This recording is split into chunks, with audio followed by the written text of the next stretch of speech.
Buntut dari pelaporan seorang mahasiswi yang mengaku menjadi korban pelecehan dosen, akhirnya pihak Rektorat Universitas Sriwijaya mengambil sikap dengan menonaktifkan dosen terduga pelaku pelecehan tersebut. Sang dosen dicopot dari jabatannya sebagai kepala jurusan di salah satu fakultas.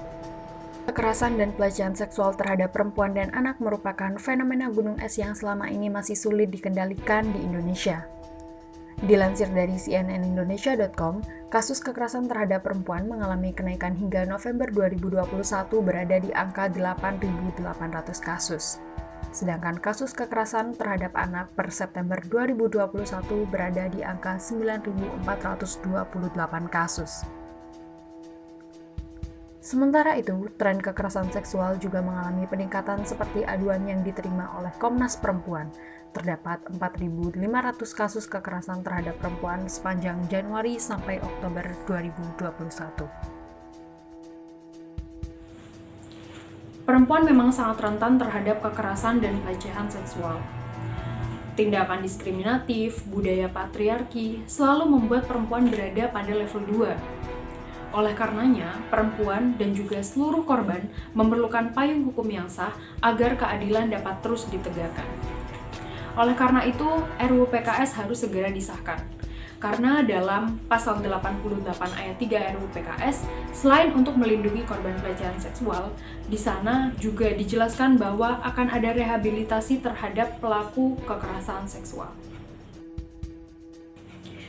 Akhir-akhir ini media sosial banyak dihebohkan mengenai kasus pelecehan dan juga kekerasan seksual terhadap perempuan dan anak.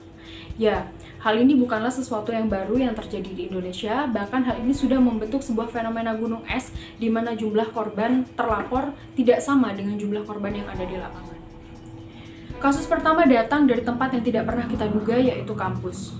Dilansir dari kompas.com, salah seorang oknum dosen di sebuah perguruan tinggi di Palembang, Sumatera Selatan, terbukti telah melakukan tindak pelecehan seksual terhadap mahasiswinya di sebuah laboratorium kampus. Memanfaatkan keadaan sepi berbasis tanda tangan skripsi, aksi bejat itu pun terjadi. Kasus kedua datang dari seorang mahasiswi yang dilaporkan telah meninggal dunia akibat bunuh diri di samping makam ayahnya.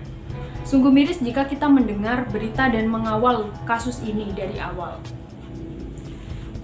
Korban berinisial NW ini diduga telah diperkosa oleh pacarnya hingga hamil 4 bulan.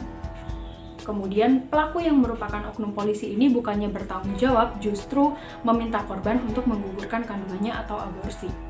Tak sampai di situ saja, korban juga mendapatkan perlakuan tidak menyenangkan dari keluarga pelaku. Bahkan keluarga pelaku juga meminta korban untuk tutup mulut dan juga melindungi atau menutupi aib dari anaknya yang merupakan pelaku. Dari beberapa kasus tadi, apa yang dapat Anda simpulkan? Ya, benar. Pelecehan dan kekerasan seksual tidak dapat kita tentukan di mana letak posisinya. Oleh karena itu, kitalah yang dapat menjaga diri kita sendiri. Ya, memang, perempuan memang sangat rentan, tetapi bukan berarti kita tidak bisa melawan. Oleh karenanya, hindarilah hubungan yang tidak sehat atau toksik, bicaralah saat Anda merasa tidak nyaman, dan lawan saat mereka mulai menyerang. Karena aku, kamu, gender laki-laki dan gender perempuan, kita memang berbeda kodrat, tapi kita satu mitra sejajar. Saya Amjini Maulia, terima kasih, dan bye!